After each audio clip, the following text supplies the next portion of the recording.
those can fade. But what you invest in people is what lasts.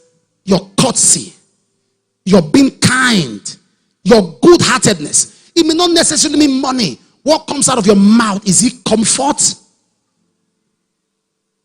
Is it comfort? Your heart towards people, is it how to cause them pain or how to make them happy? What are you investing in people's life? What if you die now, who will miss you? What will people remember you for? What will people remember? What are you contributing?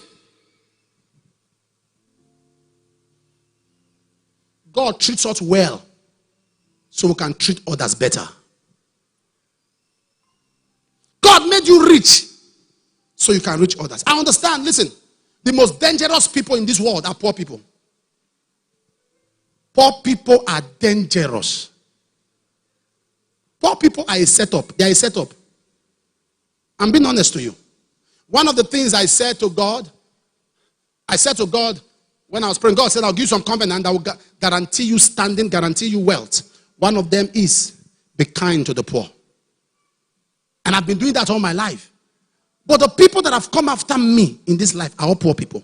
And I've been wondering, what have I done? When somebody is calling out my name on social media, go and check, is poor. I say, what have I done to the rich? Why don't the rich accuse me? Why is it everybody who's accusing me is broke, is poor? Because I have a covenant that I'm not going to go after anybody who is poor. If you see me go after anyone, know that they have done too much. If it's a rich person, I'll come after you immediately because I know you have capacity. But if somebody has no capacity, they are setting you up for trouble. You come after them, God will come after you. He said, I'm telling you, poor people are set up. You come after them. Now somebody comes after you. You have capacity to grind the person to powder. But God have capacity to grind you to powder too. So your hands are tied.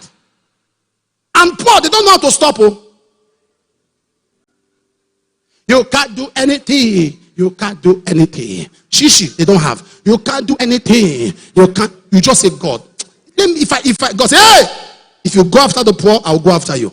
If it's the rich, they say once, you say two. You test powers. But the poor, they will drag you. Oh, really? You want to attack me? Okay, because I don't have anything, I have God. You see set up? You see set up? You see set up? And you fear God. Am I communicating here? You fear God. You are scared. You don't know what God will do to you. The poor people are ingrate. The poor people are most poor people are ingrate. The rich, one of the characters of the rich is gratitude. You see a poor person, what did you do for me? What did you do for me? Is it not only money you gave me to eat food? It's not food I can't chop for this life.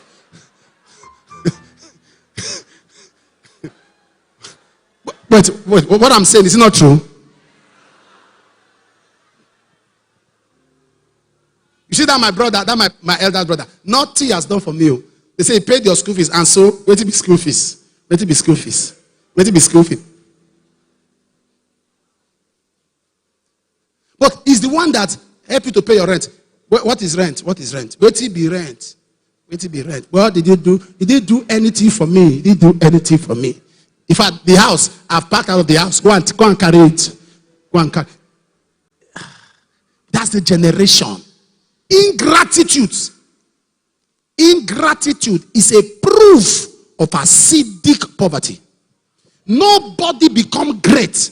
Only great fools are ungrateful.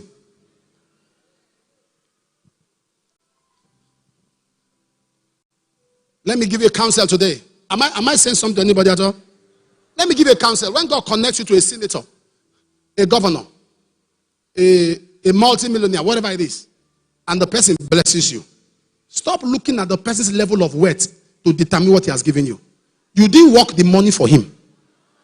You are a billionaire. You are giving me 100,000. You got 300,000 that you didn't work for. You just became 100,000 richer by favor. No, you are checking the level of wealth that you didn't work for. Once you have that mentality, you're on your way to scarcity. Oh, see what they are giving me. And yet, say, what they give you? I beg you. What is it? Just give me an ordinary 50,000. Ordinary. If I tell you how much they pay manual labor a day. Manual labor. How much for manual labor? 4,000. After working and sweating. About 4,000. Let's say 5,000 maximum. 10 days manual labor. Somebody gave you as a gift. No, you are equating the person's wealth. The first one is help. Second one becomes entitlement. Entitlement becomes schemes and strategies. Strategy becomes disappointment. There are people today who have lost helpers because of entitlement. God lifts your brother not at your expense. He has a life, he has a family, he has children. If he decides to remember you, always make him know you are grateful. Make him know the fact that the same mother gave birth to both of you doesn't mean he owes you. Let him know you are grateful. Nobody owes you. Am I talking to somebody here?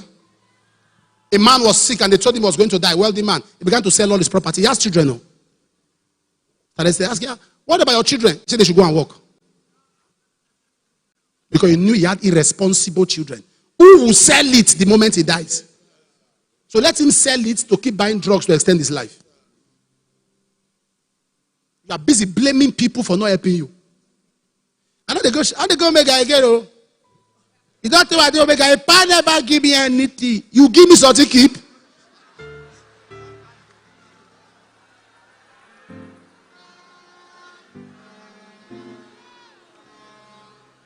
Am I saying what's happening? I've been in the choir, nothing. The person that just came that day is the one that just gets something. Me, I've been in the choir. I just look at all of them. I look at all of them like that. I'm just looking at all of them like that. See, don't I know? If I'm not going there again, your bad luck that covered you, that you should blame. You didn't blame that.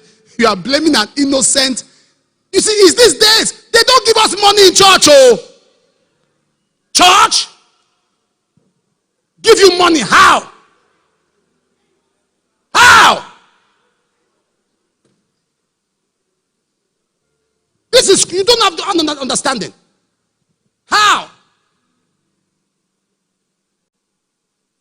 I'm saying that there are people who are stranded that we abuse privilege. That should not stop you from helping. Keep helping. Keep investing. Invest in people's life. It's not where you invest you will get from. The Bible says, whatsoever a man soweth, that shall not wheresoever. What? You don't reap where you sow, you reap what you sow.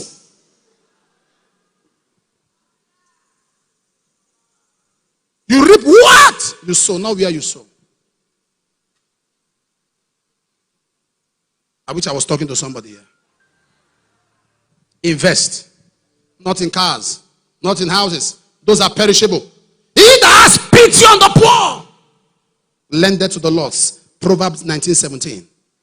When you have pity on the poor, when you help the poor, you are loaning God. Anytime you give out to a poor person, God has borrowed from you. Oh, you are not getting my point. Anytime you help a poor person, God has borrowed from you.